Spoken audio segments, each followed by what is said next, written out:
गाज़ीपुर में चूँकि एक तरह से आपकी पूरी क राजनीतिक कर्मभूमि ही गाज़ीपुर रही और आपकी छवि स्वच्छ थी।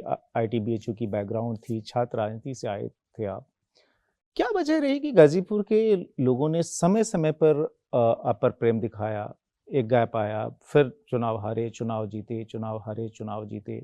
2014 की जो बात हम लोग लास्ट कर रहे थे। 2014 में जब आप वहाँ जीते, मुझे जहाँ तक ध्यान है 2014 में शायद आप गाज़ीपुर से चुनाव नहीं लड़ना चाह रहे थे और अमित शाह जी जो कि उस समय बीजेपी की तरफ से जनरल सेक्रेटरी भी थे और उत्तर प्रदेश के प्रभारी भी थे, उनसे आपकी मुलाकात उसी दौरान हुई थी।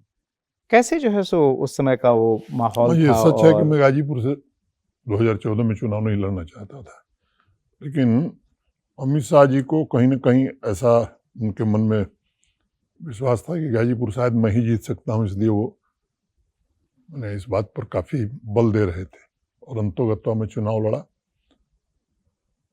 कठिन सीट है, अभी भी कठिन सीट है। भारतीय जनता पार्टी के लिए कोई बहुत उपजाऊ ज़मीन नहीं है जी। और उनका मैं समझता हूँ कि असेसमेंट सही था। चुनाव में जीता भी। 2019 में सपा बसपा का गठबंधन था। 14 के लोकसभा चुनाव से मुझे अगर ठीक याद है तो 1,40,000 से ज़्यादा वोट मुझे 2019 में मिला था। बिल्कुल। फिर भी चुनाव में मैं पराजित हो गया। तो अब चुनाव में जय पराजय लगी रहती है, उसमें किसी और को दोष देने के बजाय मुझे लगता है कि मेरी कुछ कमी रही होगी, प्रयास में थोड़ी कमी रही होगी और इसके कारण ऐसा परिणाम आया, क्योंकि जनता का निर्णय तो सर्वोच्च निर्णय होता है लोकतंत्र में।